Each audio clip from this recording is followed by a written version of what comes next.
Saludos amigos, bienvenidos a una nueva entrega de Béisbol Caribe con un servidor, Kevin Cabral. Terminó la Serie Mundial, los Bravos de Atlanta con una gran victoria, la segunda desde que la franquicia se mudó a esa ciudad a mediados de la década de los 60 y primera en 26 años desde que se coronaron en 1995.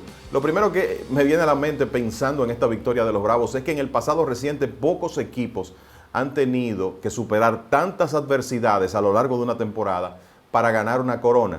Quizá los Dodgers de Los Ángeles de 1988 podrían ser un ejemplo, pero las lesiones de los Dodgers en esa ocasión se acumularon ya hacia la parte final de la temporada e incluso los playoffs. Con los Bravos esto comenzó temprano. Perdieron a Mike Soroka, que se fracturó el talón de Aquiles por segundo año consecutivo, y ahí perdieron los Bravos a uno de sus abridores principales. Después se presentó la situación de violencia doméstica de Marcell Ozuna, y hay que recordar lo que significó Ozuna para ese equipo de los Bravos el año pasado, inclusive terminando entre los primeros 5 en las votaciones del premio de jugador más valioso de la Liga Nacional. Y claro, después de eso, la más devastadora de esas lesiones, la que sufrió Ronald Acuña en el mes de julio. Un desgarro del ligamento anterior de la rodilla que lo sacó de acción por el resto de la temporada. Cualquier gerente general hubiera tomado ese momento quizá como punto de inflexión para comenzar a pensar en el año siguiente. Sin embargo, hay que decir que los Bravos, a pesar de que todavía estaban jugando por encima de 500, habían comenzado a acercarse a unos Mets de Nueva York que ya iniciaban su colapso, que quizás se agudizó más después del Juego de Estrellas.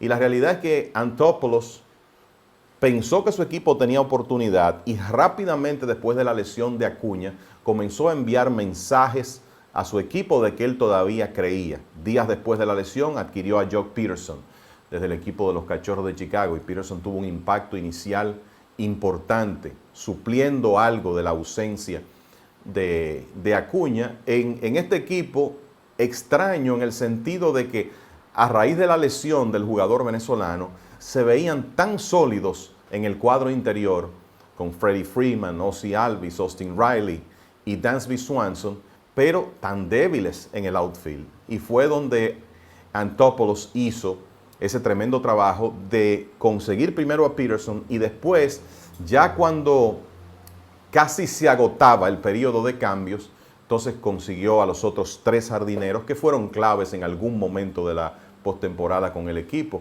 Me refiero a Adam Duvall, a Eddie Rosario y obviamente al jugador más valioso de la Serie Mundial, Jorge Soler. Eso ya en realidad fortaleció esa debilidad del equipo de los Astros y le dio opciones a la hora de construir la alineación al dirigente Brian Snitker, además de que renovó las esperanzas de los jugadores. Y fíjense que a partir de ese día 30 de julio, cuando esos 3 jardineros llegaron al equipo de los Bravos, ellos ganaron 37 partidos, perdieron apenas 17. Fueron desde ahí hasta el final de temporada el mejor equipo de las grandes ligas. Agréguenle a eso que ganaron 11 de 16 juegos en los playoffs.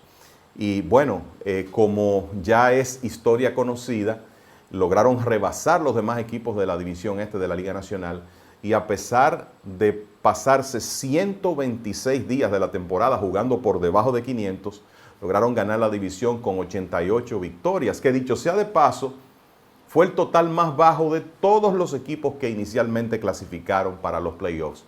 Y resulta que ese equipo, con esa cantidad de victorias, fue el campeón. Una demostración más de que cuando un conjunto se calienta a la hora buena, estas cosas en el béisbol pueden ocurrir, a pesar de que había otros conjuntos más fuertes. Y vimos el ejemplo de los Nacionales de Washington hace 2 años y de los Bravos ahora en esta temporada. Y bueno, ya hablando de los playoffs, obviamente muchas cosas que destacar. El trabajo de ese relevo del equipo de los Bravos, que se ganó el apodo de el turno nocturno. Asimismo, ellos mismos se llamaban el turno de la noche. Básicamente 4 relevistas, 3 de ellos zurdos, A.J. Minter, Luke Jackson, Tyler Matzek, que en realidad fue el más importante de todos, y Will Smith.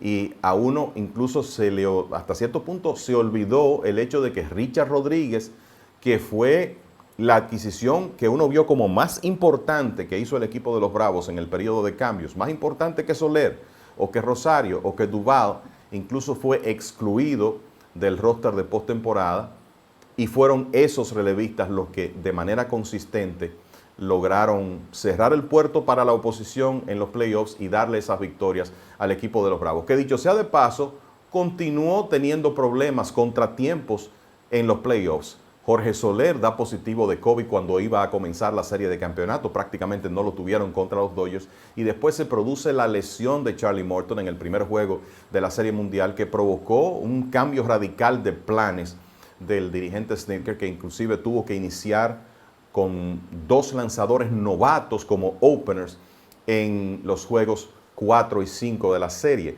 Uno de esos terminó en victoria para el equipo de los Bravos, el otro pues no pudieron ganarlo.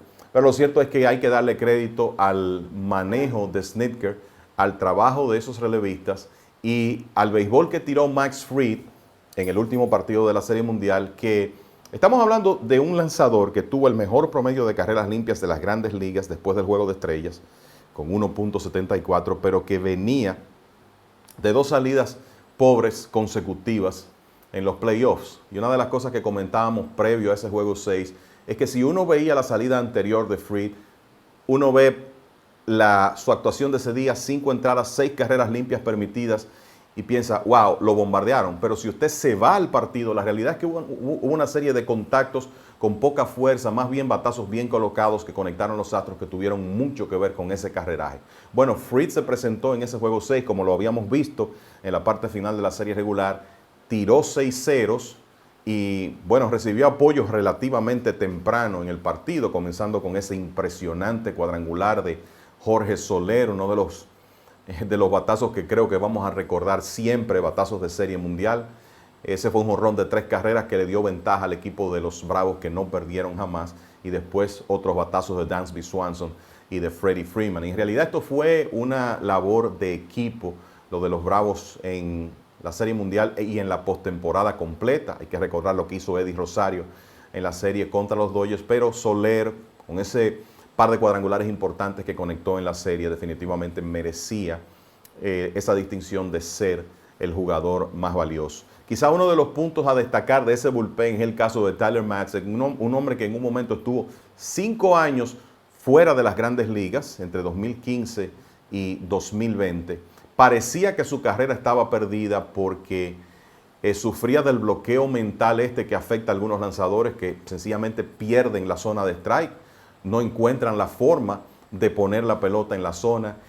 Estuvo en ligas menores con más de una organización, fue dado de baja, fue a una liga independiente hasta que reapareció con sus problemas superados el año pasado con los Bravos, y la verdad es que su actuación fue superba en estos playoffs, lanzando prácticamente todos los días para Brian Snitker. Y quiero terminar destacando lo del manager de los Bravos. Esta realmente es una historia bonita. Un hombre de 66 años, más de 40 de ellos trabajando en esa organización, la mayoría en la oscuridad, donde nadie lo veía, como instructor de liga menor, como manager de liga menor.